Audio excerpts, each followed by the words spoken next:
Hi friends, it's your pal Scott Garibay, and today we are going to talk about the 7 levels of TTRPGs. And this is based off an existing formula. If you look in the description below, you'll find links to 2 excellent videos. Um, the 7 levels of rap, the 7 levels of rappers, and the 7 levels of fantasy. Both are excellent videos, and when I saw those, I was like, "Oh my gosh, I have to do a video that does the same thing for tabletop role playing games." So that's what I'm doing.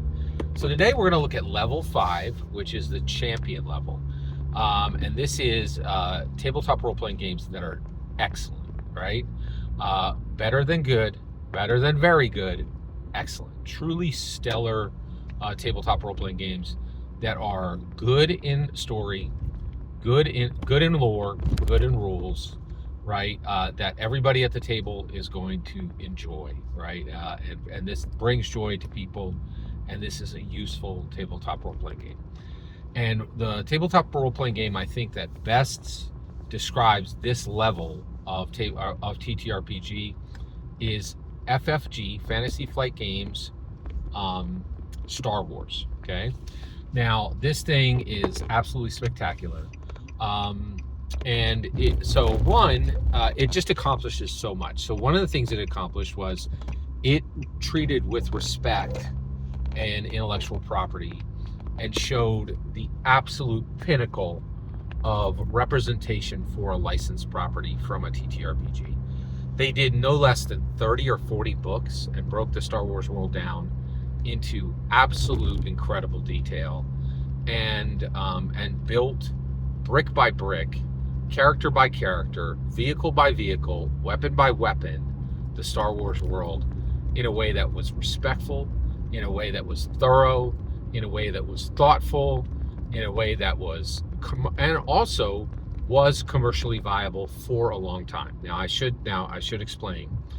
Fantasy Flight Games actually lost the license to this, but their work was so good, another company came in, and today all those rule books that were built under FFG are still sold today by a company called Edge. I've never seen that happen before in tabletop role-playing games.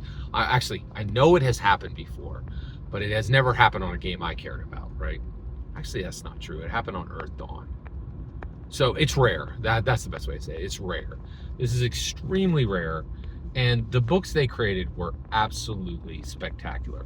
To this day, I actually own the 3 core rule books, and I don't run the system today only because I actually do love to run Star Wars, but there are better systems to run Star Wars in today. But before we get off of this subject, we got to talk about the narrative dice. So Fantasy Flight Games actually built a narrative dice system for this, where there were no numbers on the dice, there were symbols. This was so innovative that a lot of people hated it. True innovation people hate, because it's a genuine change, right? And so I was absolutely spectacularly stunned how good the innovation was for these narrative dice. You would build a pool, and you would roll these dice, and you would read them like a witch reading tea leaves. You could have successes and failures at the same time. You could have different different abilities on your character sheet could be triggered by a dice roll. The dice were beautiful. The symbols were really cool. The colors were different. Truly. Now, they used the platonic solids, and the D10 is not a platonic solid, which is really interesting. It was really shocking. I was absolutely stunned with how good this game was, and it really set a standard for what can be done with an intellectual property. And honestly, I don't think any intellectual property, there's one other intellectual property TTRPG that has done as good a job, but this is literally podium level. This is like silver tier. It is absolutely spectacular. So at the level 5 champion level, we have Fantasy Flight Games, Star Wars, and it is truly spectacular. Every single word you just heard in this video is my humble opinion. Nothing more, nothing less. The important part is when I get to hear your humble opinion, when you get in the comments and send your traffic. Please consider liking and subscribing, and have a fetch millennium.